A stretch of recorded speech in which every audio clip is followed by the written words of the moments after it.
तो hello guys, मेरा नाम है असरार और मैं सुबह उठ चुका हूँ स्कूल को जाने के लिए। तो गाइस, स्कूल से आने के बाद हम अपने मोहल्ले के दोस्तों से मिलेंगे। तो गाइस, मैं स्कूल से आ चुका हूँ और अभी चलते हैं अपने मोहल्ले के दोस्तों से मिलने के लिए। तो गाइस, अगर आपने मेरा कल का व्लॉग देखा होगा तो आपको पता होगा अपने मोहल्ले के दोस्त कौन से हैं। तो ये देखिए, ये कैसे खेल रहा है, मेरे पास आ रहा है। और वो जो छोटा वाला है उसका ही भाई है।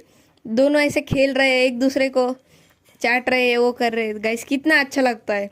तो गाइस, अभी ये इतना अच्छा खेल रहे हैं तो मज़ा आ गया। तो गाइस, अभी रात हो चुकी है और मैं जा रहा हूँ इन्हें रोटी डालने के लिए।